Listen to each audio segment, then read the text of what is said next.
In 1987, a mysterious and bizarre broadcast intrusion happened in Chicago, Illinois, causing widespread confusion and a flurry of speculation. For some, it's considered the greatest prank in TV history. For others, a federal crime, depending on who you ask. It's been referenced in various media, from TV shows to music videos, and continues to be a point of fascination for a lot of people.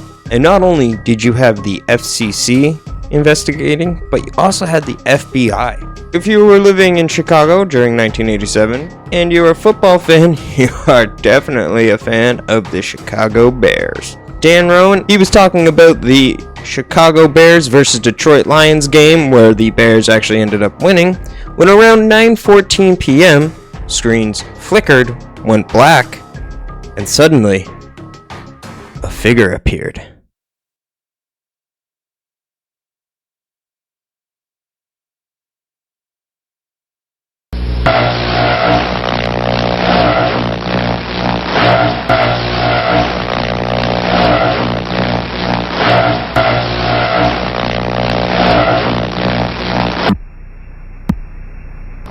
Well, if you're wondering what happened, so am I. The figure? Max Headroom. If you're not familiar with Max Headroom, well then let me explain.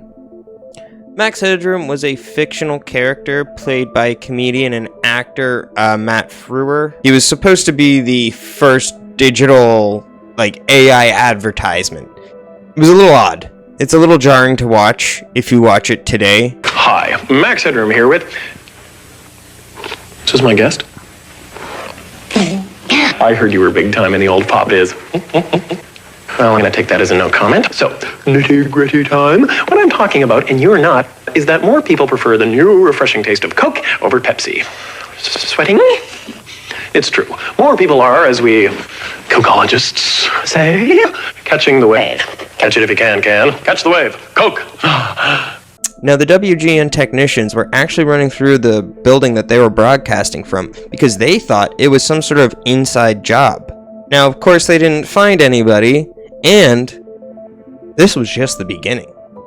Now, a lot of people suspect that the first hack was actually a dry run. The hackers were fine-tuning their equipment, fine-tuning the process, making sure that next time, not only did they have the video, but they had audio as well. Channel 11 was a PBS affiliate, and they were currently playing Doctor Who. Good old Doctor Who.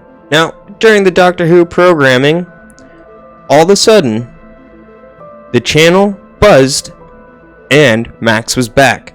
But, like I said, he made it last this time. I'll get you a hot drink, miss. Nice and dry clean.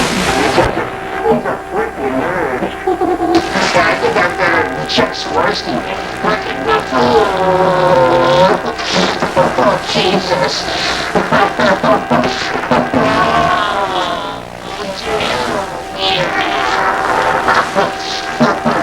What's the way?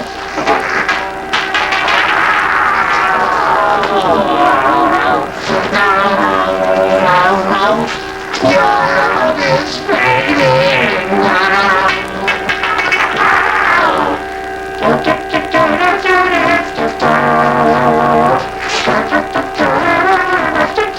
I still see the X. Oh, my pile.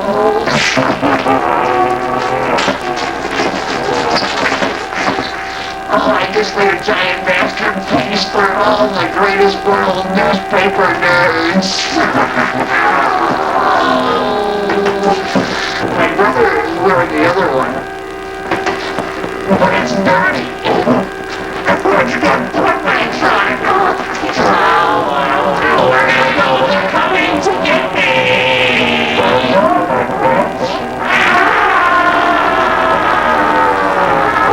Oh, the clips.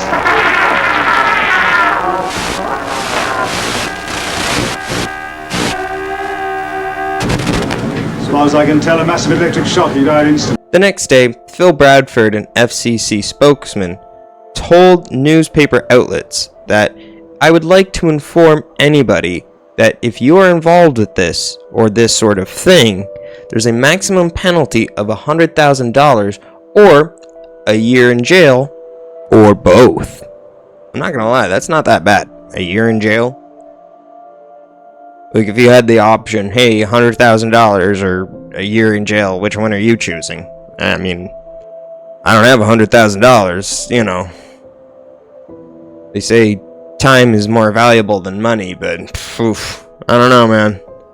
These days, I don't know about the truth of that statement anymore, which is sad. But let's continue. Now, the most interesting thing about this prank is it wasn't the first. And it was actually becoming quite the problem at the time. Now, the first incident that occurred was actually at HBO. And for about roughly 4 minutes, I think, at 12:32 a.m., a written message appeared from someone calling themselves Captain Midnight. The message said, "Good evening, HBO, from Captain Midnight. $12.95 a month? No way. Showtime/movie channel. Beware." He was protesting the increase in subscription prices when it came to more premium cable and television channels. Captain Midnight was actually caught. He was a Florida-based technician who worked in TV and radio programming, and he had a side business selling satellite TV equipment. So John McDougal was given a fine of $5,000, and he was given a year of probation. Honestly, not bad. It could have been a lot worse, considering. 2 months before the Max Headroom hijacking, there was another one at Playboy TV. This one's pretty funny just because the person who did it claimed to be doing it from a place of trying to reach out to those for some sort of, personal salvation.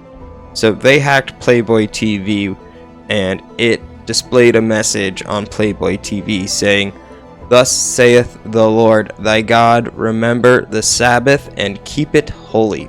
Repent, for the kingdom of heaven is at hand." That last part, "is at hand," to me, I think this guy was actually just trying to be funny. Now, Dr. Michael Marcus, then the Assistant Field Operations Bureau Chief, I think that was his full title. It's a lot. He was in the FCC. He actually had caught the HBO Captain Midnight hacker and the Playboy hacker. So he was the head of the investigation for the Max Headroom hacking. Dr. Michael Marcus actually said that the hacker didn't require any special equipment or expensive equipment, but was definitely someone who worked in the industry. At WTTW, Al Skirkowitz, the lead broadcast engineer, had a theory. He thought that the only way to do this, you had to be someone on the inside.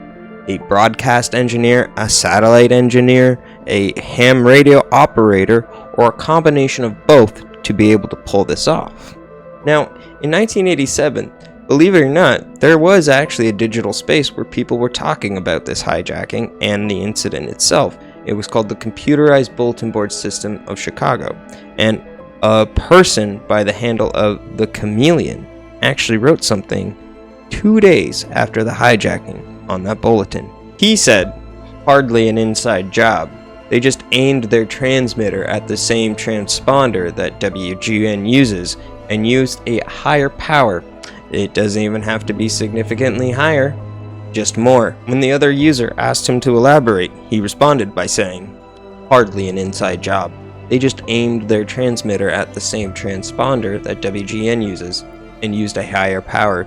It doesn't even have to be significantly higher, just more." As I said before, it's one of those things that doesn't work out on paper, but it works. Welcome to Earth, where everything you know is wrong. Which, that's an interesting statement. We need to figure out who this guy is. Who's the Chameleon? We need to figure out who the Chameleon is. There were suspects, and one of the suspects that we're going to talk about is a man by the name of Jonathan Brandmeier. He was the host of a very popular radio show, WLUP, also called The Loop. reason his name comes up was he was an ex-employee of WGN and was an engineer at WGN very briefly, but he did work and have a background in engineering. Now, another suspect that really stands out for a lot of people was a musician and performance artist by the name of Eric Fournier. He made a YouTube series that had a little bit of traction by the name of Chez St. John. It was an odd fever dream of the early YouTube days. Go check it out if you want to. The videos are still up. It's a lot. Just warning you. And one of the reasons people point at Eric Fournier is simply because his style and showmanship was very unique to him. And when a lot of people saw the Max Headroom hack, they instantly thought to themselves, that's something Eric would do. Now, at the time, Eric Fournier also was just a teenager. He was living in Bloomington, Indiana, and was in a punk band called the Blood Farmers. Some people say his original plan was to hijack some sort of signal and play his band's music videos. And at the last moment, he got nervous because he didn't want to get caught and he didn't want it to come back to him in any sort of manner. So he put together the skit that we saw in front of us at the last moment. So people close to Eric Fournier were asked, do you think Eric did this? And one of his band members actually said that it's ridiculous bullshit to think that Eric pulled this off. He said Eric didn't know anything about video editing, that the band had never shot a music video, they didn't have friends who were getting degrees in broadcasting or communications, and they didn't own any broadcasting equipment. The only time that he remembers them ever being in Chicago was for a Pixies concert. Sadly, Eric Fournier passed away in 2010. And to this day, Eric's friends and family all say he had nothing to do with the hack, but definitely found it very amusing. Now, the most interesting suspects, in my opinion, are the next two we're going to talk about. Now, 2 decades later, someone on Reddit makes a post. The someone went by the name Bowie Pogue. And in this thread, he was talking about how he was a young kid in the Chicago hacking scene, and how he knew 2 brothers that he suspected to be the culprits behind the Max Headroom hacking. The Reddit post had a title that said, I believe I know who was behind the Max Headroom incident that occurred on Chicago TV in 1987. A bunch of people have been asking me about this lately.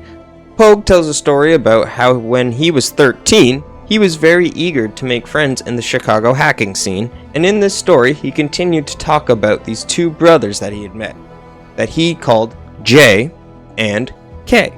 Now J was the younger of the 2 brothers, and Pogue describes him as having savant syndrome, saying J knew a great deal about broadcasting and the equipment needed to do it. Now, Pogue describes J as strange and socially awkward, saying that mostly his older brother K cared for him. K, his older brother, actually worked for a telephone company and knew a good amount about broadcast hacking himself. Pogue also mentions that K had a girlfriend who he refers to as M. He says that J, K, and M all lived in a downtown apartment in Chicago. For the day of the Max Headroom incident, Pogue was actually hanging out with J and K at a Pizza Hut. He had overheard J and K talking about something big. Pogue asked, what are you talking about? What do you mean, big? Pogue then says that K leaned in, told him that he should just watch Channel 11 tonight. Now, Pogue does talk about J and his sense of humor.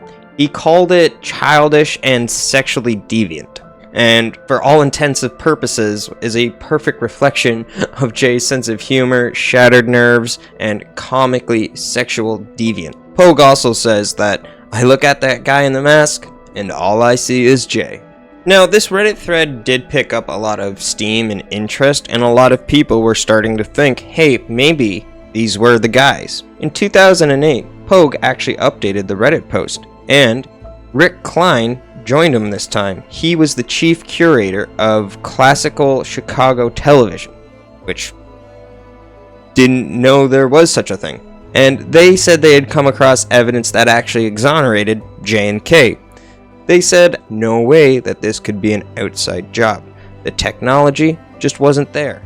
Now, the greatest thing about the Max Headroom incident or hacking is the person that was behind it has never been caught. Not only have they never been caught, but not even a little bit of evidence has come out to suggest that anybody knows for sure who it is. The other thing to remember is in the Max Headroom video, the second one of course, he is clearly not alone.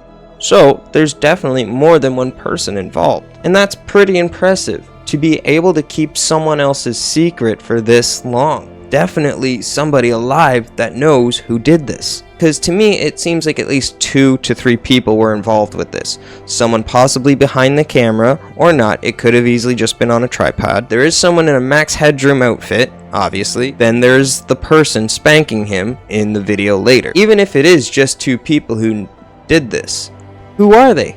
How have they stayed silent for so long? Me personally, I think this was an inside job from someone who was probably retiring, or someone who may have been on the verge of getting fired, knew they were getting fired, so they thought, let's go out with a bang. But let me know what you think. Do you think that there was any credit to any of the suspects? Please, let me know. Because, let's face it, if someone at this moment came out and said, hey, I did the Max Headroom hacking, or I did that, I don't think that they would be in a lot of trouble. And it would answer a lot of questions that people have. Why'd he do it? How'd he do it? And what was the purpose?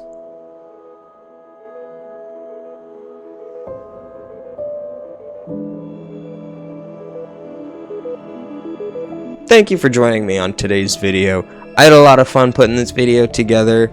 If you enjoyed this video, please comment, like, subscribe, all that good stuff. It will keep this channel going. See ya.